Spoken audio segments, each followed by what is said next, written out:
On February 8th, 2019, the police obtained wiretaps for Keith and Valeria's cell phones. On February 12th, 2019, Keith is formally interviewed by detectives for a third time. This time he was given his Miranda warnings, which he signed. Keith gives another slightly different version of what happened that night. The police confront Keith with Valeria's cell phone records, saying you were not where you said you were. It contradicts the story, and the phone indicates they went northbound into Druid Hill Park and that you guys stayed there for 12 to 16 minutes. So what was going on? Keith says, okay, fine, I'll tell you. I just got lost and I didn't want to admit it to you in my prior statements. Oh, come on. He further advised that they were sitting in the parking lot looking at pictures they had taken during the evening, and then they turned around and went home. Immediately upon completion of the interview, Keith got into a rental truck and drove to Winter Haven, Florida, where he requested to be relocated by his job. Also on February 12th, the police re-interview Valeria. She was also given her Miranda warnings, which she signed and agreed to speak with detectives.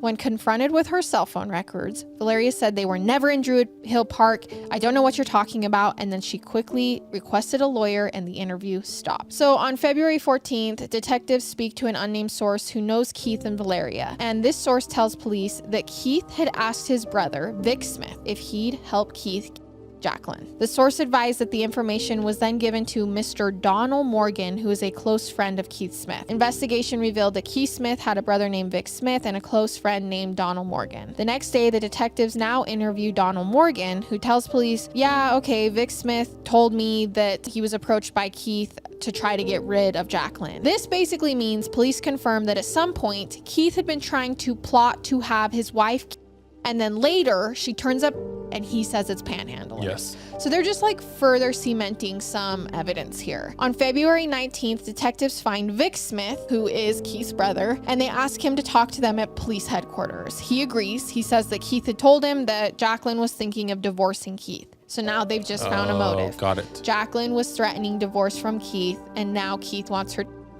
money. After Vic left police headquarters, the wiretap got him calling his brother. Vic asks Keith if he got his text, and Keith says no, and Vic tells Keith about the questions the police had just been asking him, and Vic warns Keith that he didn't want to talk on the phone because, you know, everything's got ears now. February 27th, 2019, police serve Vic Smith with a grand jury subpoena, apparently for him to testify before the grand jury on March 1st. Vic calls Keith and tells him about the grand jury subpoena. He warns Keith that, hey, they're going to issue an arrest warrant. You're going to be arrested if the grand jury finds enough evidence, which is what I'm going to testify for. The wiretap also intercepts 2 calls Keith makes trying to book a one-way ticket to Cuba and then a one-way ticket to Bahamas? Canada. He was unsuccessful because he doesn't have a passport.